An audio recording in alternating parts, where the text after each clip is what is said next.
Welcome back, everybody, to another anime review for you. This is Jim Jam, one half of the Is It Isekai podcast, where we have new episodes most of the time on Tuesdays. We'll catch back up at some point. Today, I have another review for you, and this show is called Demon Lord 2099. As you can see behind me here in a second, there is the trailer for the show. It is about a demon lord, a Veltol, a lot of V's, who was killed about 100 years or so, who was killed in a previous time and reborn in the present age of the year 2099, where he comes to find out that two worlds have merged, his world and regular Earth, that made an interesting mix of magic and technology. One place didn't have magic, one place didn't have technology, but now the worlds have mixed together, and he's come to realize that his kingdom empire is no longer as it would be.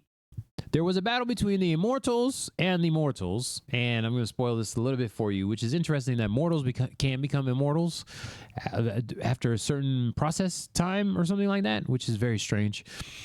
But we come to find out that a lot of the Immortals have scattered or have been killed in the Immortal Wars, and even the fact that one of his head generals worked out a plan to betray Veltol, which is interesting, but one of his generals is there, or only one of his generals was there when he was reincarnated, which is Machina.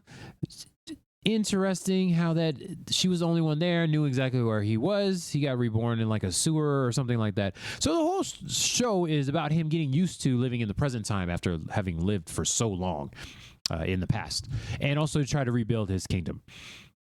And we come to find out that he becomes a streamer so that he can have more followers, which will increase his power, which is interesting. Very godlike indeed. Which, yeah, that's cool. Immortals can heal themselves from wounds, so they seem pretty much human, except for the fact that they're really strong, have high magic, and can live for a long time, forever. It says immortal, but they seem to be able to be killed pretty readily, even though they can be healed, because the hero ends up killing him. That's why he had to be reincarnated in the first place. Don't know if I'm going to spoil the second episode, but we probably won't. This is supposed to be a shorter episode here of the podcast review, anime review thing. So interesting to see that yeah, sure. We'll skip that part. Not going to spoil the second episode, third episode. As of this recording, watched a couple more episodes right now. Series is going great. Love the animation style. We'll say that the animation style is fantastic. Also, the opening song and the ending song are great. But yeah, it's kind of tough for Veltol. Marcus came up with these technology called Familiars, which let him cast spells faster, even than a person that doesn't have to say the chantless magic and skips a couple of steps. So it's kind of messed up. And he also made it so that Veltol and higher level Immortals can't implant the Familiars in there. But we see that Veltol is very good at figuring stuff out and plans to come up with a process of countering Marcus's tomfoolery that he has there. But Marcus has a whole corporation backing him so he can keep making more technology. So hopefully he doesn't figure something out there. Yeah, it's kind of messed up. But Veltol is on a path to get stronger, reclaiming his previous power. I don't know why Marcus just doesn't kill him, but of course then we wouldn't have a show now, would we? Interesting. Okay. And then Machina is still there trying to help Veltol, even though she's got a familiar in her. And so doesn't that connect her to Marcus or something? I'm so confused. But she's still there and working on like a regular job. And Veltol's trying to become a streamer because that helps him get more power that way. I'm interested to see what all generals are still alive, what immortals are there running around and hiding, just acting like regular humans, even though they live forever. I don't know how they when you're supposed to be like dead looking. I don't know if the mortals are getting hunted, but it doesn't seem like Machina is hiding her immortality. So I'm very confused by that. And I feel like Marcus, being in the same city, would know that she's there supporting Veltol, but whatever. And then Veltol's becoming a streamer, which is on the internet. I don't understand that part. But the storyline of the show is great. It's good to see that Veltol still has some of his powers left, even though he not a lot of people know of him anymore. But he is the Demon Lord, so they got that part down. Will he get like a regular job at some point? Will he figure out the Familiar and be able to destroy it and counteract Marcus? We have to assume so, considering the show is still going on. He's still alive and still doing all kinds of craziness. But the streaming thing was an interesting twist. And then also the fact that he can just like figure it out pretty quickly, even though it starts off slow for him, but he figures out how to get the streamer rolling. And you can see there he's got a little backup from our mortal hacker. She's there helping him. It's pretty cool. Veltol Velsvolt. Me. So good. Okay. I love the little twist here. Okay, let's do some actual reviewing here and just not ruminate on the show or fantasize about the show. Whatever we're doing. The show is great because it's not, I don't know if I said it on the podcast or something before. I was like, oh, can we get a Demon Lord fantasy type thing in the present time? Which exactly what happened. Look, you ask and ye shall receive. So we got a Demon Lord in present time, which is really, really cool. Or even more in the present time because it's 2099. But then they got the mix of the two worlds together. So it's like, what is actually going on here? A lot of poverty in this main city, but whatever. Demon Lord in the present time, that's pretty cool. Getting used to the new technologies and also still having magic, which is pretty cool. And we get to see the technology fighting the magic.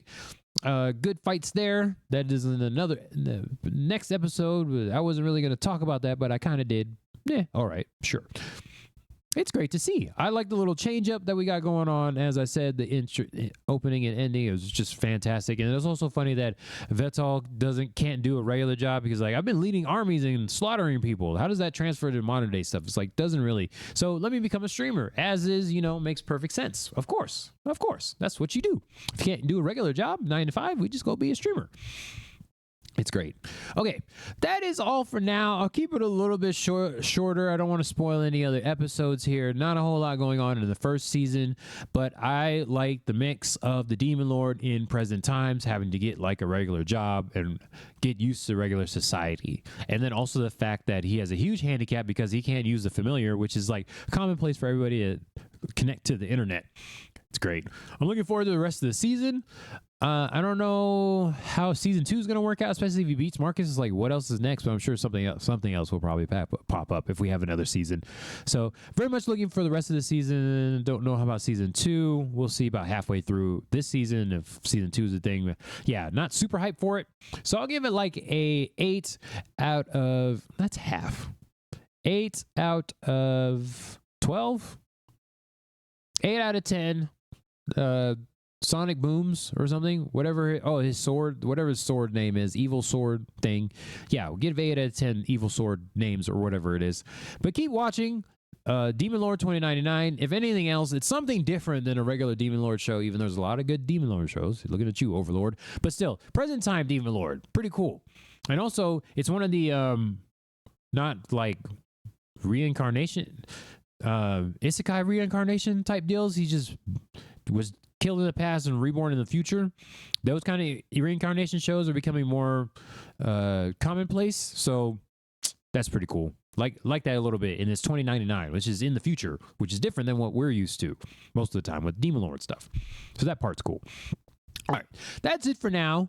This is Jim Jam, one half of the Is It Isekai podcast. We have a podcast. New episodes usually come out on Tuesdays. Most of the time, we're going to catch back up at some point. Then Frost is there with me. And the podcast goes out on most streaming platforms, most common streaming platforms. So catch us there. But for now, bye.